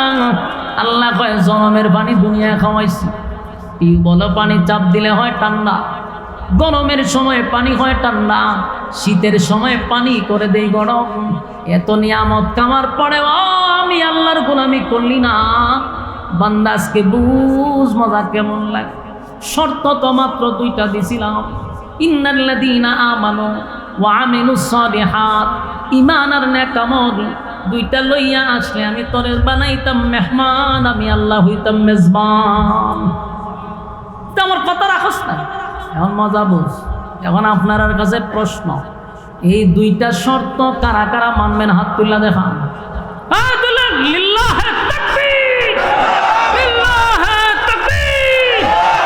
দুই শর্তে রাজি আছি তো ইনশাআল্লাহ। একটা ঈমান আর একটা নেক আমল। ঈমান আর নেক আমল লইয়া যদি কবরে যায়, আল্লাহ জান্নাতুল ফিরদাউসের মেহমান বানাবো। আল্লাহ হবে মেহমান, আমরা হব মেহমান, আল্লাহ হবে মেজবান। সেই মেহমানদারিতে যোগ দিতে রাজি আছেন ইনশাআল্লাহ। আল্লাহ সবাইকে বোঝার মানার আমল করার তৌফিক দান করুক, সকলে বলি আমিন। সম্মানিত সুধী, বিশেষ করে আপনাদেরকে আমি বলছিলাম মোনাজাত করে যাওয়ার জন্য, আপনারা সেই ওয়াদা রাখছেন। আমরা এখন মোনাজাত দিব।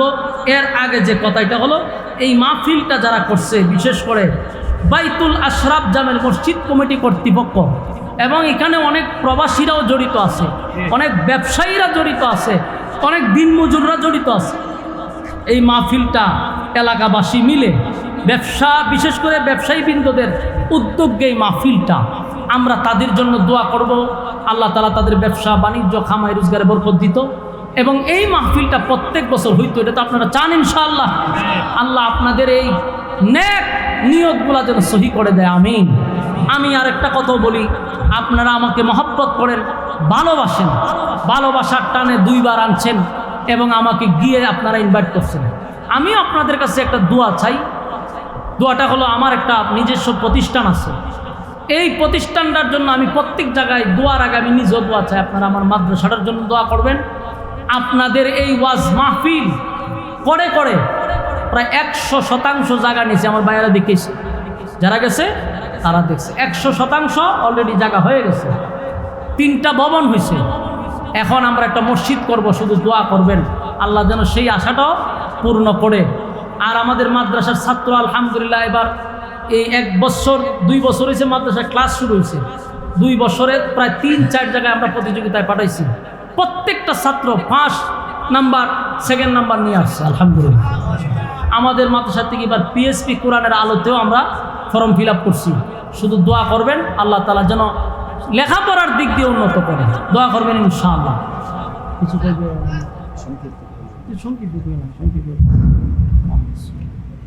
আসসালামু আলাইকুম ওয়া রাহমাতুল্লাহি ওয়া বারাকাতুহু। সম্মানিত হাজরিন, চান্দপুর পূর্বপাড়া বাজার আল বাইতুল আশরাফ জামে মসজিদের মাহফিল এই মুহূর্তে প্রধান অতিথি বক্তব্যের মাধ্যমে শেষ হয়েছে। আমাদের এই মাহফিলে আপনারা আসছেন, আপনাদেরকে যেভাবে কদর করার দরকার ছিল, সেবা করার দরকার ছিল, আমরা করতে পারি নাই। এই জন্য আপনাদের কাছে আমরা ক্ষমা প্রার্থী। আমাদের এই মাহফিলের জন্য যারা টাকা দিয়ে, পয়সা দিয়ে, জান দিয়ে, মাল দিয়ে সহযোগিতা করেছেন, দেশ এবং বিদেশ থেকে অনেক প্রবাসীরা আমাদেরকে সহযোগিতা করেছেন, সকলের জন্য দোয়া চাই, রোগীদের জন্য দোয়া চাই। আগামী বছর যেন এর চাইতে আরো বড় আকারে আমরা মাহফিল করতে পারি, আপনাদেরকে উপহার দিতে পারি। আপনারা আমাদের জন্য দোয়া করবেন। আসসালামু আলাইকুম ওয়া রাহমাতুল্লাহ। রহমাতুল্লাহি ওয়া বারাকাতুহু। اللهم صل على محمد وعلى آل كما صليت على إبراهيم إنك حميد। এই 17 তারিখ 17 তারিখ সামনে শুক্রবারে কোথায় এটা ওই আবার আইতেছি তো কত বড় করে আমার খুব কাছে আছে ইনশাআল্লাহ। আপনারা শুক্রবারে সেখানে আপনাদের সাথে দেখা হবে। আমরা সবাই দোয়া শরীক আল্লাহ দোয়া শরীক আসতে দোয়া গজল একটা গাওয়া হয়েছে, গজল অলরেডি একটা গাওয়া হয়েছে, আবার শুক্রবারে আসতেছি, শুক্রবারে আসতেছি। গজলটা আমি এগুলা চর্চা করি না, গজল কি চর্চা করি, গজল গাইতাম।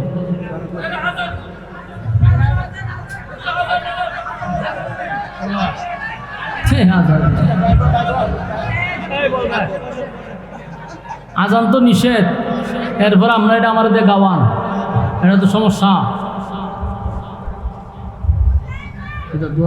অসুবিধা নেই, ঠিক আছে ইনশাআল্লাহ। কিতা গজল গজল আমি আসলে চর্চা করি না, তো সমস্যা হলেই কেন অন দেখতেছি চর্চা করুন লাগবে। হায়াতের দিন ফুরিয়ে যায় বন্ধু তোমার নেই তো ভাবনা, তুমি আচরণ তামাশায় শয়তানের ধোঁকায়, তুমি আচরণ তামাশায় শয়তানের ধোঁকায়, তুমি আচরণ তামাশায় শয়তানের ধোঁকায়, ক্ষমা পাবে অনুতাপে অনুশোচনায়, হায়াতের দিন ফুরিয়ে যায়।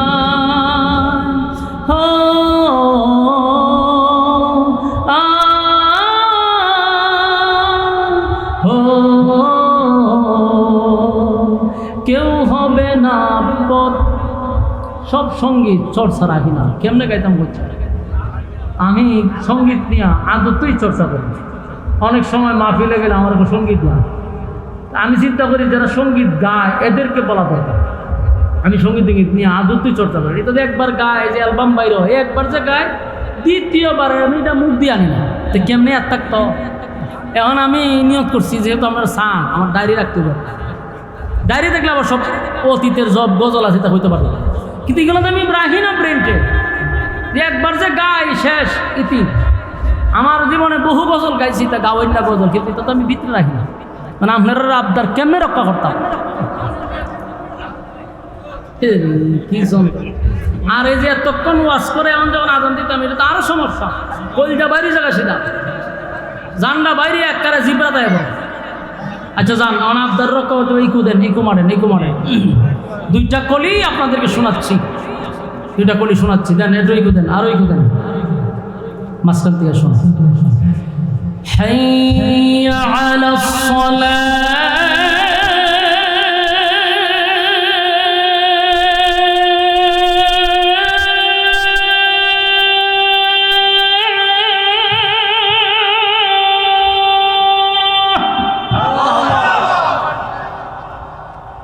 حي على الصلاة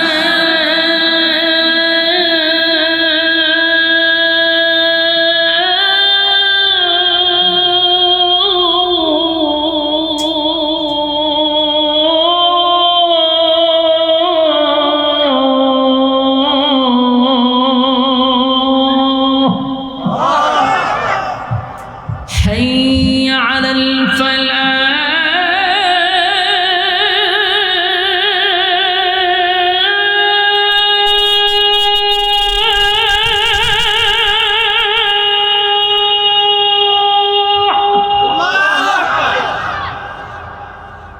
حي على الفلاح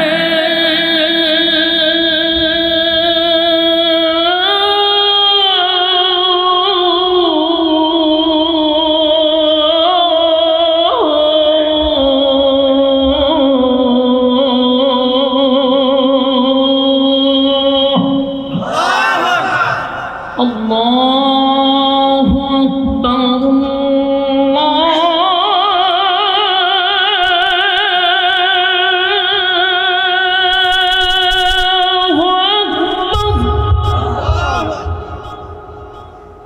لا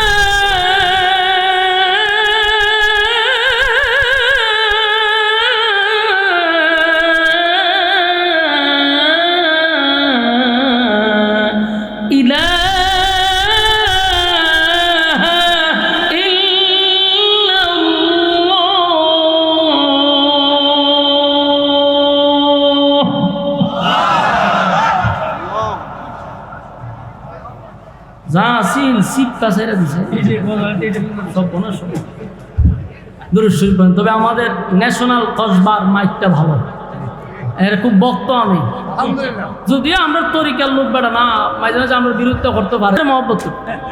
যত মাহফিল হইতেছে এই ন্যাশনাল আমার খুব ফেভারিট একটা মাইক, এতে এতে বুঝে সিস্টেম, বুঝে তো কোনা না কোনটা করতেই এরা বুঝে। আর কোনো মাইক দিয়ে ওয়াজ করলে মনটা হয় মাইক টলে আমার নিজের মাথা দিয়ে বাড়ি মেরে দিই, এমন কষ্ট লাগে। তো অনেক মাইক ম্যানরা গেছে রে হুজুর আপনি কেড়ে বিরুদ্ধে, বাইরে আমি তোর বিরুদ্ধে কেড়ে করতাম, আমার কি নিজস্ব মাইক কোম্পানি আছে, আমার তো কোনো জিতাজিতি নাই, আমার মাইরা লাইতাছ, আমি বাঁচতে গিয়া তোর বিরুদ্ধে কম লাগে। মাইক ভালো হলে আমরা তো ক্যাটারকাটি করার দরকার নাই, মাইকটা ভালো মাশাআল্লাহ, সাউন্ডটা মন মতো রাখলেই হয়। এরপরে কি কয় শুক্রবার আসতেছি, এটা তো ন্যাশনাল থাকবো না, মানে বলে দিছি পাউন্ডারে সব জায়গা বলে দিতেছি এ মাইক ভালো আলহামদুলিল্লাহ। দেখেন আবার শত্রু মন্ত্রী লাগে জায়গা দুরূদ শরীফ পড়েন আল্লাহুম্মা সাল্লি আলা মুহাম্মদ ওয়া আলা আলি মুহাম্মদ কামা সাল্লাইতা আলা ইব্রাহিম ইন্নাকা হামিদুম মাজিদ। আল্লাহুম্মা আমিন।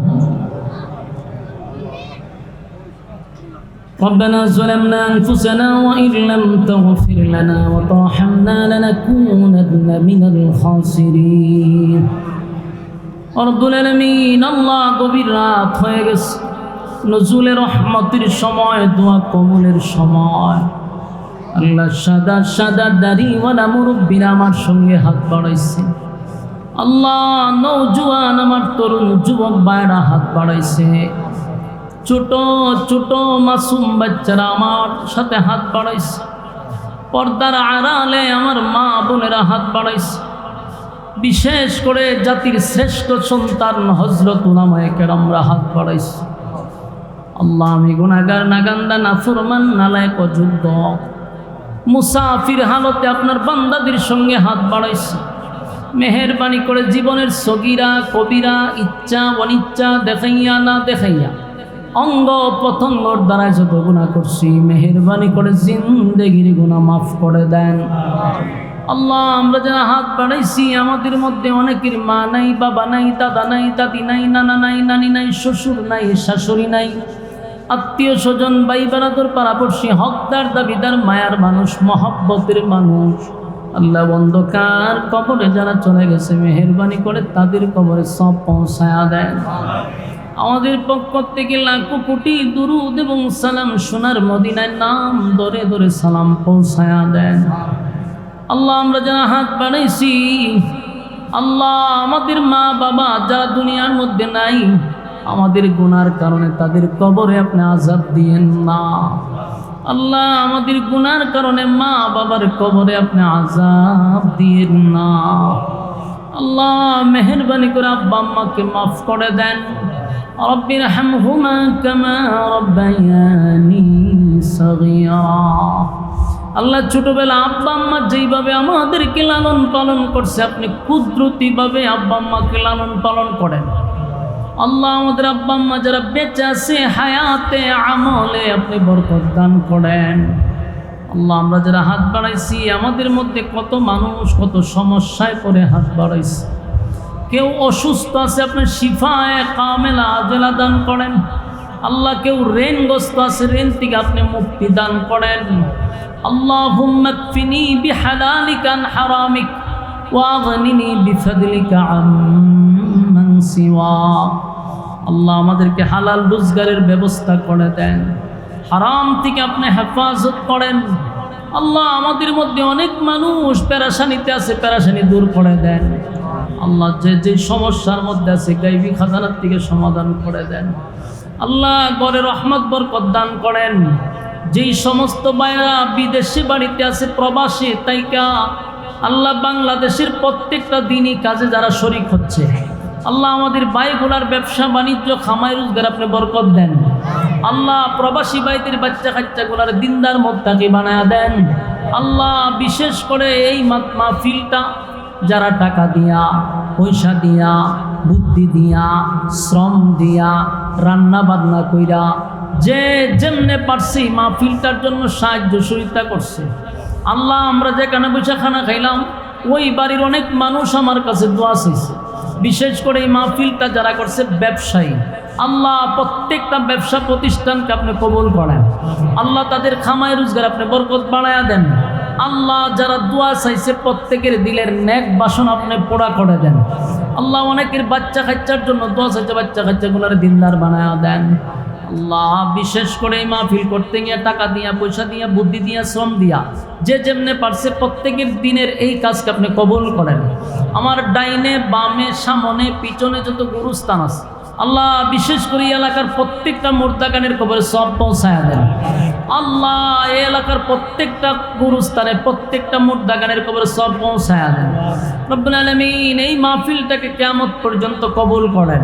এই মাহফিলকে জরিয়া করে এলাকাবাসীকে নাজাতের উসিলা করে দেন। এই মসজিদের যত কাজ বাকি আছে গাইবি খাজানার থেকে পুরা করে দেন। মসজিদের সভাপতির হায়াতে বরকত দান করেন, মাহফিল কমিটির হায়াতে বরকত দান করেন।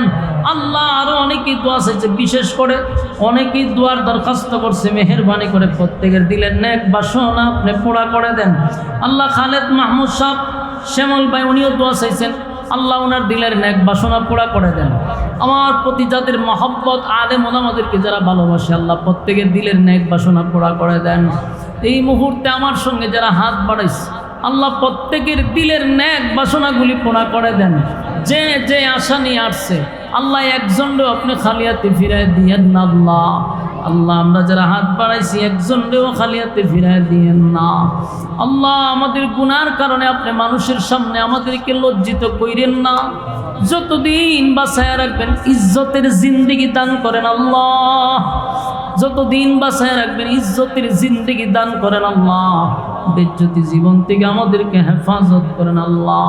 বিশ্বের মুসলমানদেরকে হেফাজত করেন, গাজাবাসীকে হেফাজত করেন আল্লাহ। ফিলিস্তিনের মা বোনদেরকে হেফাজত করেন আল্লাহ। বিশ্বের সব জায়গায় মুসলমান লাঞ্ছিত অপমানিত, আপনার কুদরতি সাহায্য করেন আল্লাহ। বাংলাদেশকেও ষড়যন্ত্রের হাত থেকে হেফাজত করেন।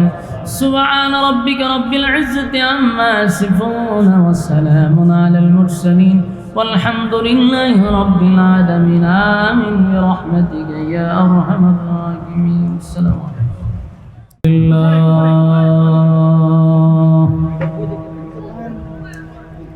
الحمد لله الأكرم الذي خلق الإنسان وكرمه وعلمه من البيان ما لم يعلم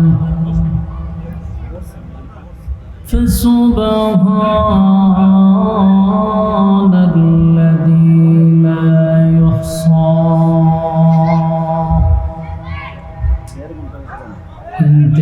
امتنانه باللسان ولا بالقلم. ونشهد أن لا إله إلا الله وحده لا شريك له. وأشهد أن سيدنا وسندنا وحبيبنا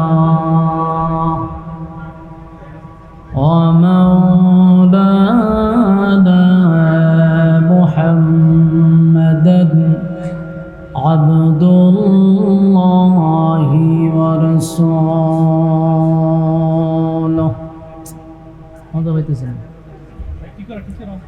أرسله بالحق بشيرا ونذيرا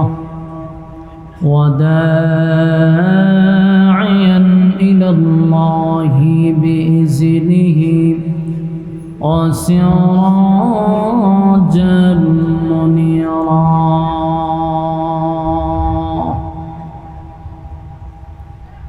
أما بعد فأعوذ بالله من الشيطان الرجيم.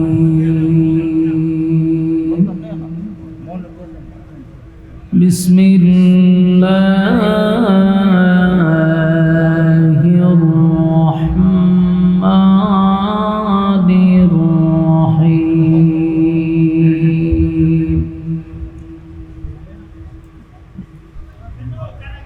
إن الذين آمنوا وعملوا الصالحات كانت لهم جنات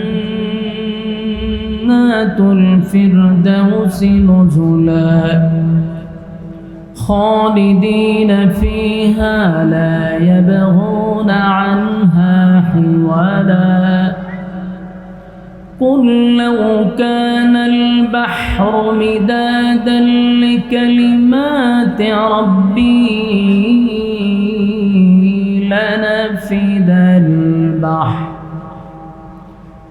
لنفد البحر قبل أن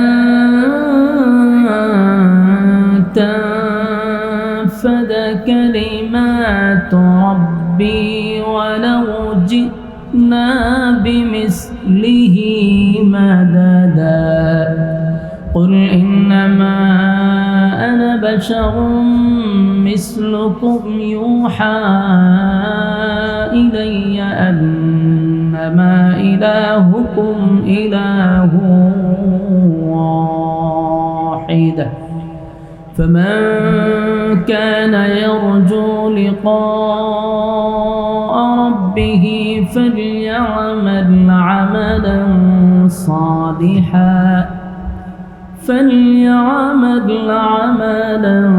صالحا ولا يشرك بعبادة ربه أحدا صدق الله العظيم درود الشريف قولي اللهم صل على محمد وعلى كما صليت على إبراهيم وعلى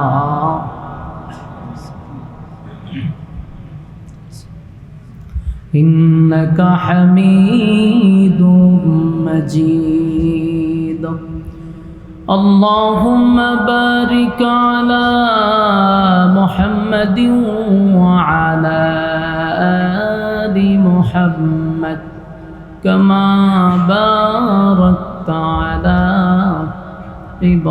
إبراهيم وعلى آل إبراهيم إنك حميد مجيد मेरा दिल तलब रहा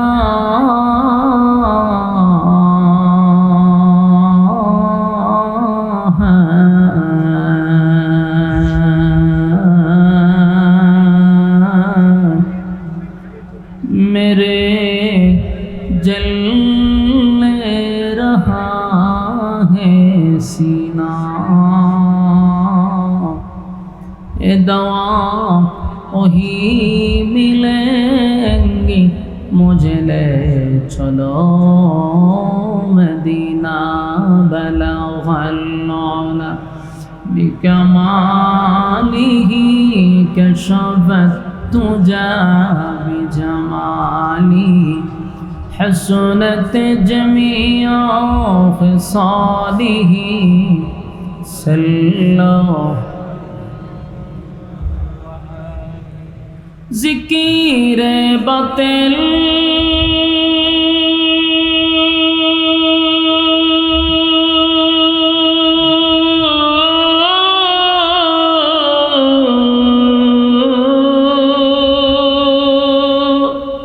खो हटा दे दिल से रबे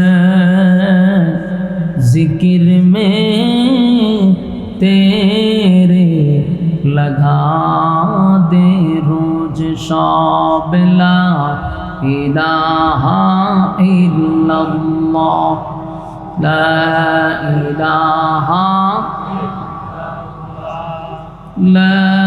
इलाहा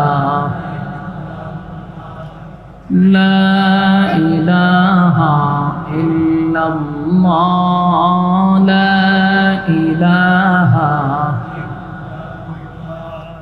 ला इलाहा ইল্লাল্লাহ লা ইলাহা লা ইলাহা ইল্লাল্লাহ মুহাম্মাদুর রাসূলুল্লাহ সাল্লাল্লাহু আলাইহি ওয়াসাল্লাম। আলহামদুলিল্লাহ, ব্রাহ্মণবাড়িয়া জেলার অন্তর্গত চান্দপুর পূর্বপাড়া বাজার আল বাইতুল আশরাফ জামের মসজিদ কমিটির উদ্যোগে আয়োজিত ও ব্যবসায়িক বৃন্দদের উদ্যোগে ওয়াজুদ ওয়ার মাহফিলের সম্মানিত সভাপতি উস্তাদুল উলামা আলহাজ হজরত মৌলানা আব্দুল মমিন সাহেব দামাত বরকাতুহ, আরও আছেন হজরত মৌলানা মুফতি রহমতুল্লাহ সাহেব, হাজি মোহাম্মদ নাসির উদ্দিন ভুইয়া নাসির মাস্টার সাহেব, ওয়াজ করেছেন হজরত মৌলানা নজির আহমদ ফরিদি সাহেব, হজরত মৌলানা মুফতি মাহফুজুর রহমান সাহেব, হজরত মৌলানা মুফতি নজমুল হক সাহেব, হজরত মৌলানা হাফেজ সদিকুল ইসলাম সাহেব, মুফতি নাজমুল হাসান বিন আবদুল্লাহ সাহেব সহ অতিথিবৃন্দ, মুআজ্জাজ মুকাররম হযরত উলামায়ে কেরাম, উপস্থিত আছেন আমার নওজোয়ান তরুণ যুবক ভাইরা, মুরব্বিয়ান আযম।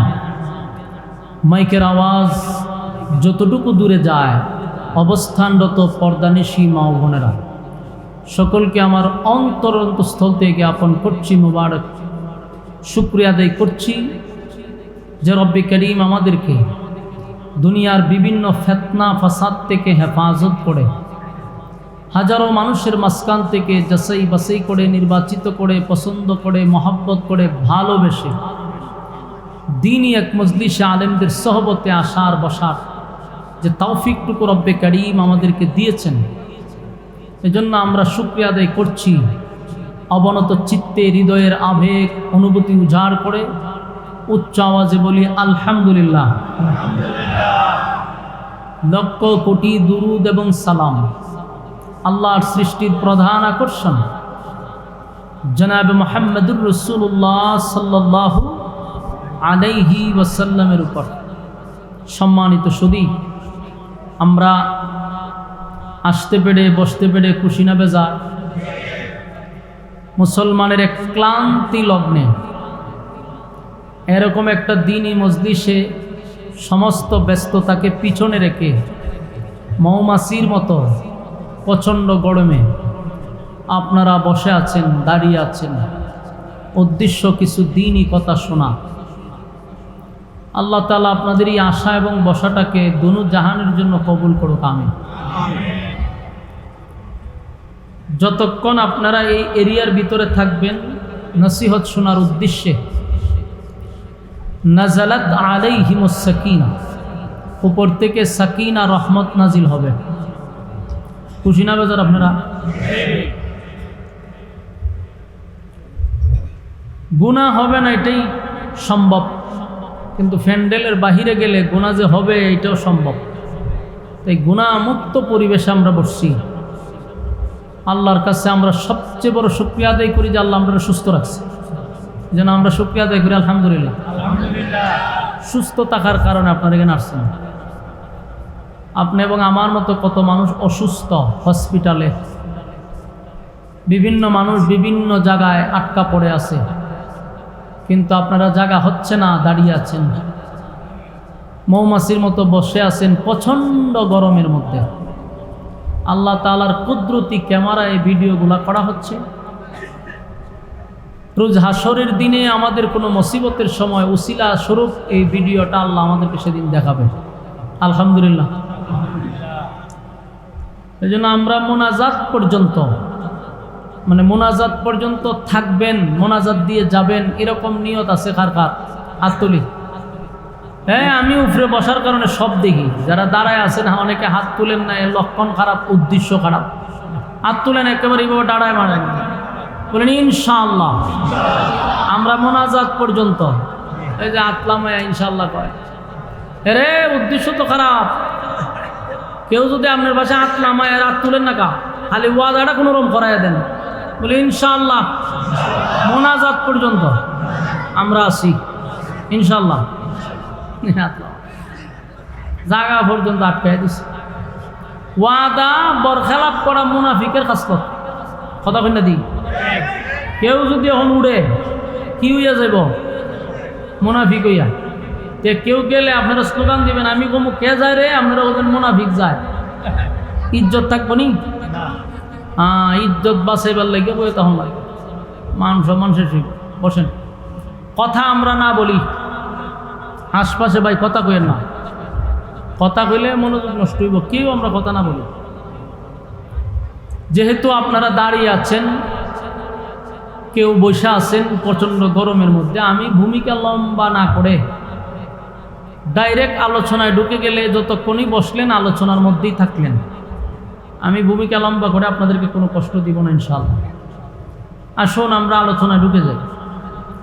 আমি আপনাদের সামনে সূরা কাহফের শেষ অংশের আয়াতগুলি তেলাওয়াত করছি।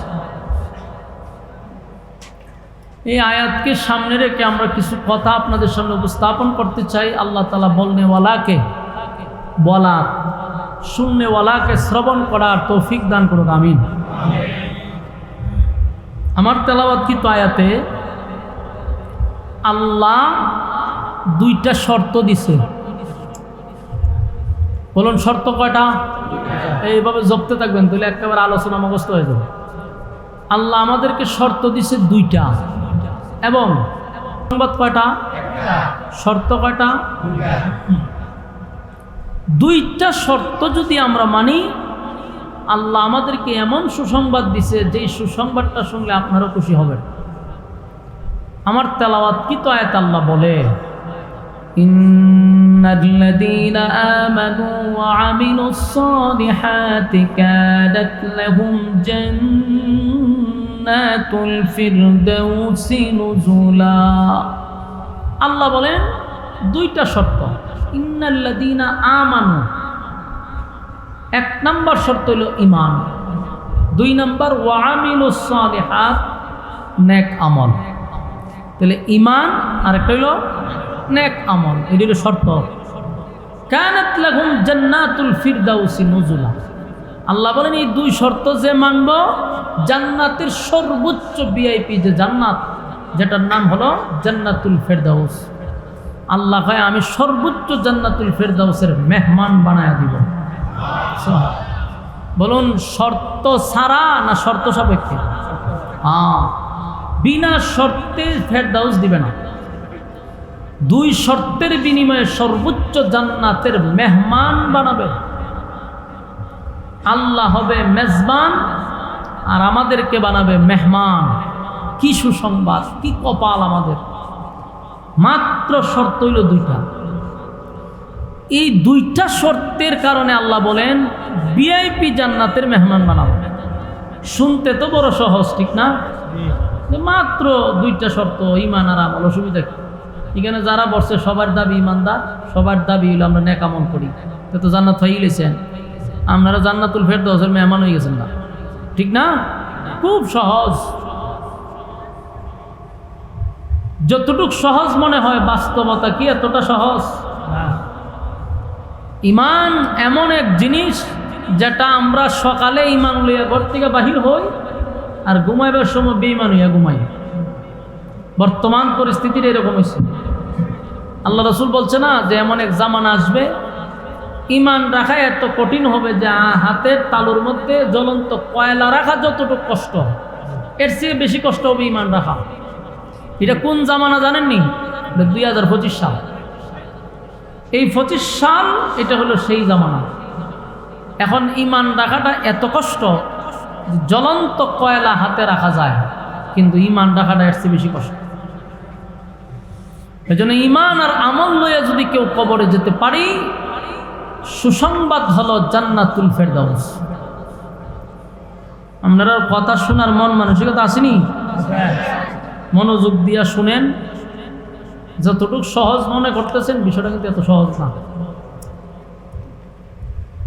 তাহলে এক নাম্বার হলো ঈমান, দুই নাম্বার হলো নেক আমল। ঈমান হলো সবচেয়ে বড় নিয়ামত।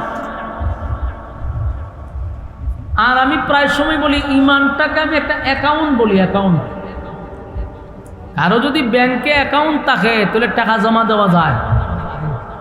তখন আপনার টাকা লইয়া ব্যাংকে গিয়া যদি তখন বলে আমার 1 লাখ টাকা জমা রাখেন, ম্যানেজার জিজ্ঞাসা আপনার অ্যাকাউন্ট নাম্বার বলেন, আমরা যখন বলে আমার কোনো নাম্বার নেই, আমার কোনো অ্যাকাউন্ট নেই, তো টাকাটা রাখবো কৌ? টাকা রাখার কোনো জায়গা নাই। তো অ্যাকাউন্ট যদি থাকে তাহলে টাকা জমা দিতে পারবেন। ইমান যদি আপনার থাকে তাহলে নামাজ পড়লে ঢুকবে, রোজা রাখলে ঢুকবে, ইবাদত বন্দি করলে এটা ঢুকবে অ্যাকাউন্ট। ইমানই নাই তাহলে আপনি ঢুকাবেন কেমনে? ইমান নাই নামাজ পড়ে কি করবেন? ইমান নাই রোজা রাখবেন, যাইব কো? যাওয়ার জায়গা নেই। ইকুটা একটু কমান। এখন আপনি চিন্তা করেন তাহলে ইমানটা একটা অ্যাকাউন্টের মতো। ইমান ঠিক আছে, নামাজ, রোজা, হজ, যাকাত, ইবাদত, বন্দেগী যা করবেন সব ঢুকবে। তাহলে প্রথম তো আমার অ্যাকাউন্ট করতে হবে। এই জন্য ইমানের ব্যাপারে আমাদের সতর্ক থাকা দরকার। ইমানটা আবার এত সহজ না। এখন আসুন আমরা ইমান আনব। আল্লাহ প্রত্যেক জায়গাত ইমানদাররে ওয়াজ করছে। কেন করছে? কারণ আমাদের ইমান জায়গাত থাকে না, আমরা ইমান লড়াচড়া করে, আমরা ইমান বিক্রি হয়, আমরা জাকাত ফল্টি মেরে দিই। এই জন্য আল্লাহ বারবার ইমানদারকে দেখেন জাহান্নাম থেকে বাঁচার কথাও ইমানদাররে বলছে। ইয়া আইয়ুহাল্লাযীনা আমানু কু আনফুসাকুম ওয়া আহলিকুম নারা। হে ইমানদারেরা, জাহান্নামের আগুন থেকে তোমরা বাঁচো, পরিবার সহ বাঁচো, একা না, তোমার আহালকে বাঁচাও।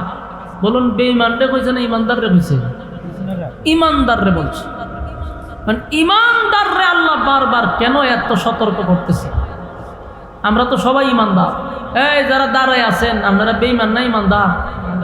অত কথা কয় না, চিন্তা ফিরে গেছে গা।